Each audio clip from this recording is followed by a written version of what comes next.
Hey everybody, Dr. Davina Katulski here. Hope you're doing well. It is June 8th. I am just wanting to start with this by saying Black Lives Matter.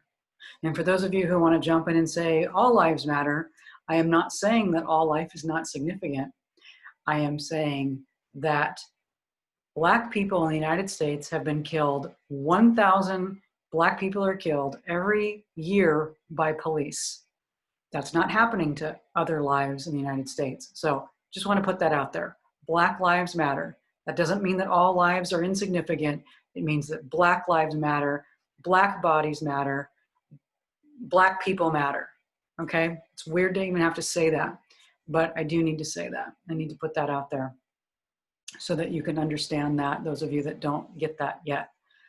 Please understand, when people say Black Lives Matter, they're not saying that other people's lives don't matter.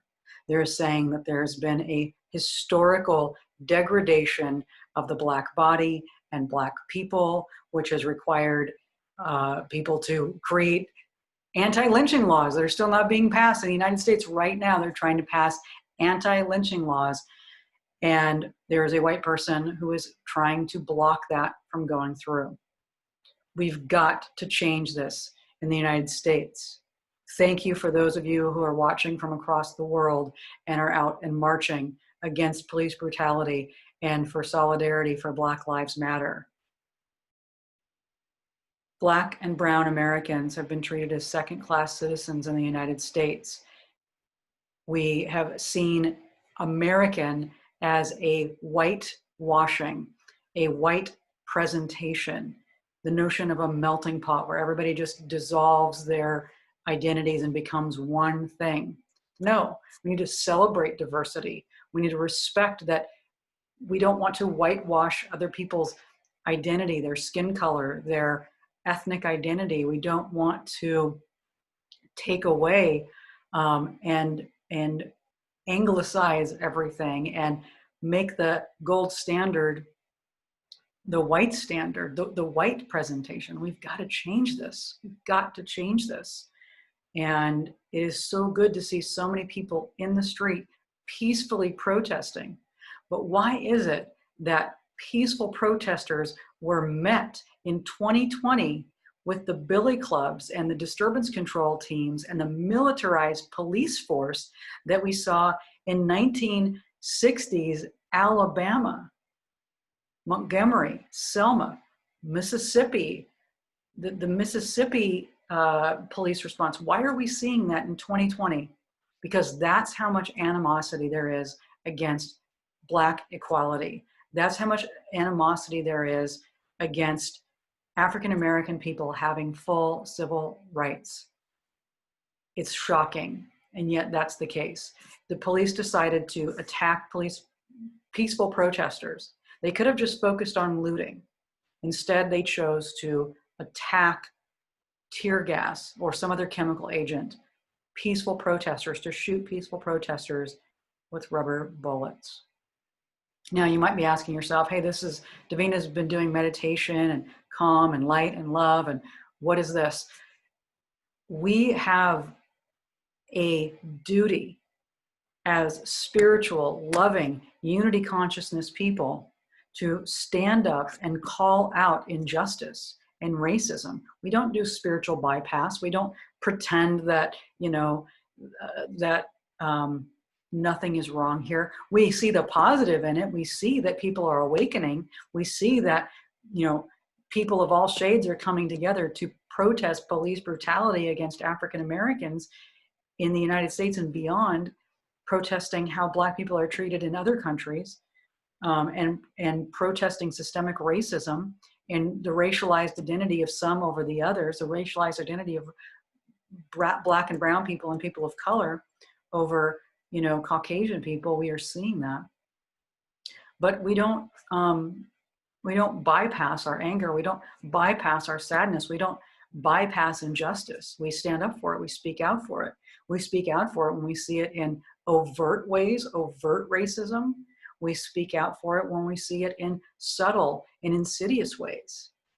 We speak out for it when we see cartoons from Disney or the other Pixar where suddenly the black characters or the cartoons with the black voices are somehow more violent or sexualized or stupid. We have to speak out against that. We have to. That's not being spiritual. That's not doing spiritual bypass. I love the song Kumbaya, but we can't be kumbaya about everything. We have to speak out. We have to direct our anger and our sadness and our frustration in appropriate ways. And peaceful protest is appropriate. And sometimes if people have been denigrated enough, they lash out. I'm not saying that violence is a great option, but hey, the Stonewall Inn, the modern day LGBT rights movement of June 1969, 51 years ago, was because LGBT people were had to pay cops so that they wouldn't arrest them, and the cops would still manhandle them and rough them up, etc. And then in June 1969, they came in to arrest people. And the LGBT people had had enough. They had enough of being beaten up by the police and harassed by the police for simply existing. Simply existing, which is what we're seeing, what we're knowing, what Black people have been telling us all along. Us white people, I identify as Caucasian, I'm Jewish, and in Europe, I would be seen as a racial minority. In the United States, sometimes I am, sometimes I'm not. It depends. So I have privilege. I have white privilege. So what did the LGBT people do at Stonewall? They threw pennies at the cops for bribes. They barricaded the cops into the bar, and they set things on fire, and they screamed and they looted and they broke things because they'd had enough. They'd had enough. We've had enough. The police cannot get away with this. We cannot have militarized police attacking citizens for the color of their skin. We cannot have militarized police pushing over 75-year-old men because they feel like it. We cannot have the President of the United States tear gassing American citizens because he wants to take a photo op with an upside down Bible. Come on. Come on. We have to speak out against this stuff. We absolutely have to.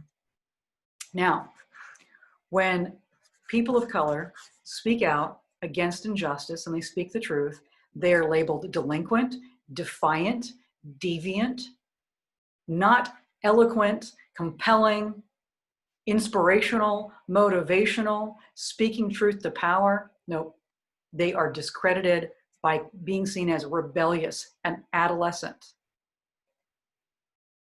We need to stop that. We need to call that out. It's the same thing.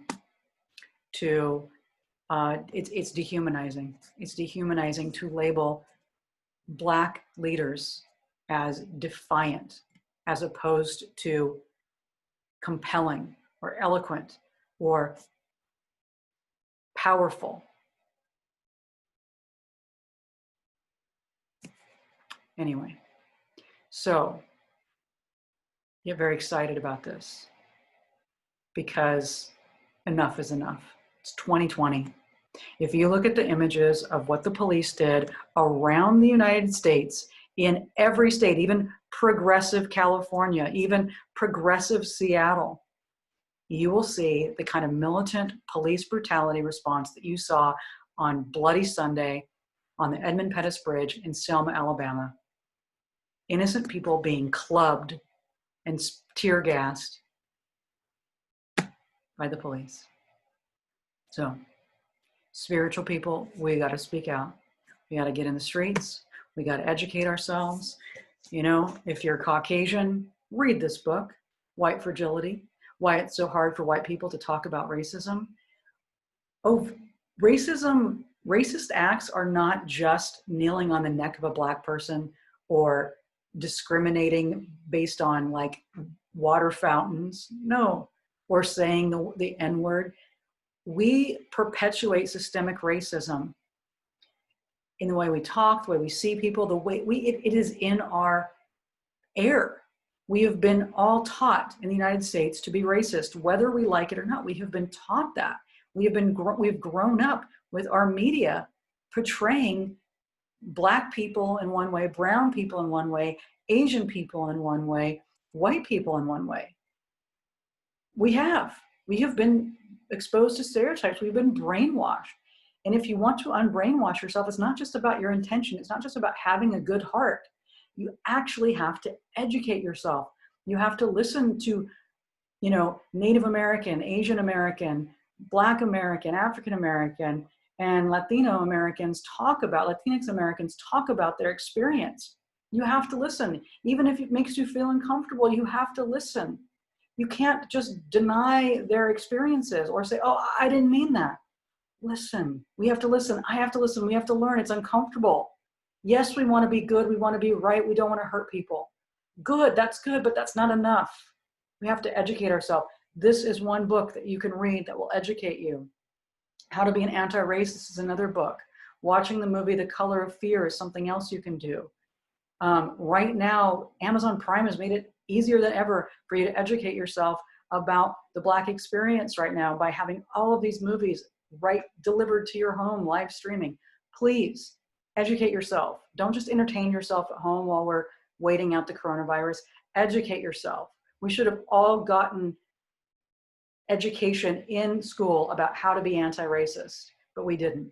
So school yourself right now, please. Educate yourself. Watch the brown eye, blue eye experiment. Learn. As a spiritual person, you owe it to yourself and to those around you to up-level your education on these issues, not just on spiritual matters, not just on how to be more psychic, not just on how to meditate better, not just on, whatever. Please. Okay, there you go. That's my soapbox. And I'm telling myself this, and I'm walking my talk too. I am watching movies every night. I am reading. I am listening. I am paying attention because it's important as Americans, as global citizens, for all of us to understand. So,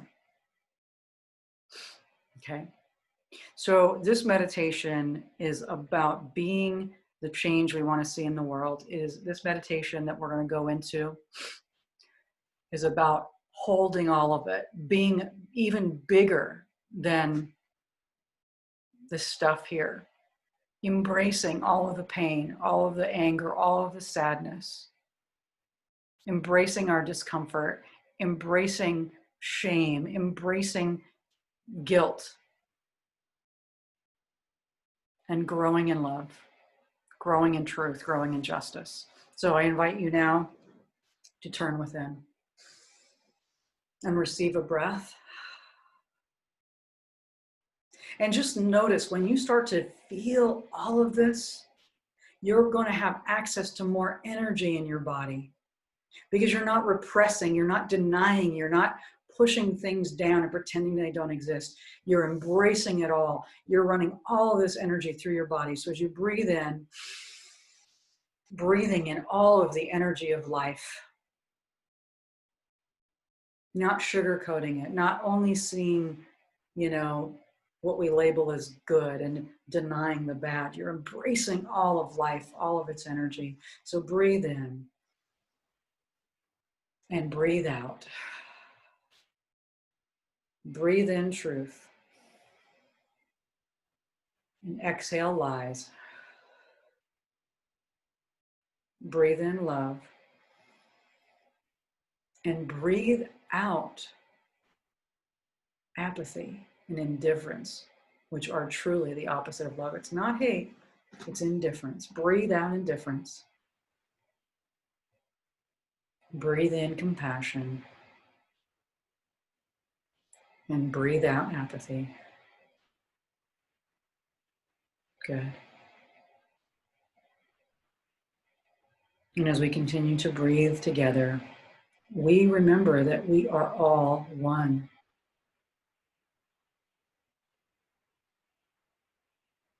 And we are all unique. And I'm hearing that taunt about liberal snowflakes. Yeah, snowflakes are beautiful and each one is unique. And if we try to make them all look the same, how flippin' boring is that? So, yes, we celebrate uniqueness, we celebrate diversity. We don't need to be homogenized. We honor our differences. We don't tolerate our differences, we honor them, we respect them.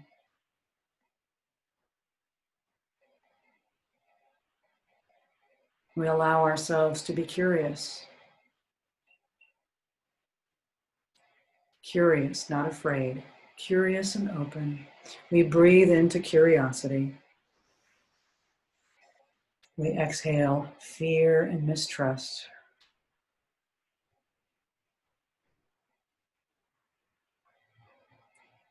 We breathe in complexity. And we breathe out the need for everything to be simple. Good. And we recognize that we are all one. One planet, one tribe, one love.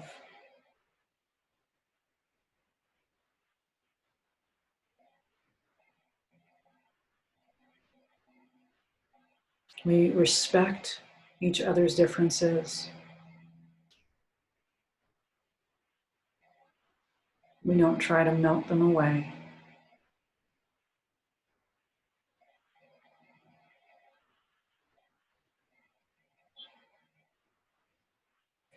We recognize the one heartbeat in each human being.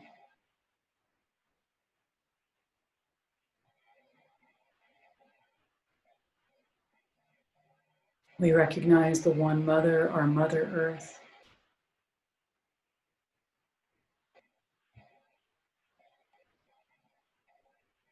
And we recognize that we must honor her if we want to continue to be here. And we must honor one another.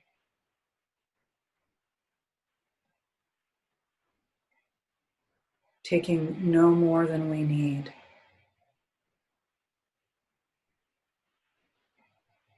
Leaving resources for others.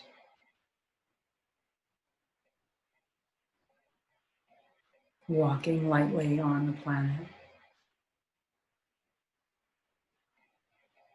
Walking in a sacred manner, making our lives sacred again.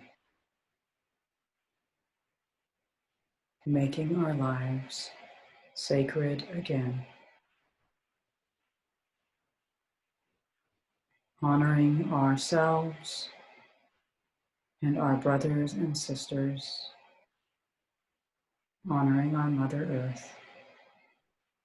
Honoring all of the beings on the planet and their right to breathe and their right to exist. Honoring all the other two-leggeds. Honoring the winged ones, the finned ones, the four-leggeds. Honoring all of life that the divine has created.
So we just continue to breathe, feeling that deep peace.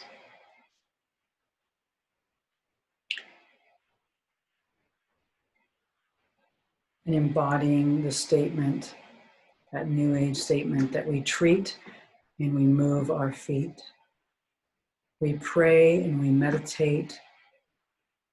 We pray for justice. We meditate for peace. We pray for peace. And then we get out there and we take action in the world to create peace, to create justice.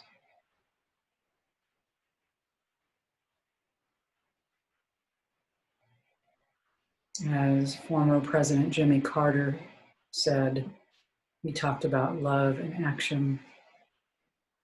We do our spiritual work, and we also do our spiritual action. We take action from that place of love. So thank you. Thank you for meditating with me today.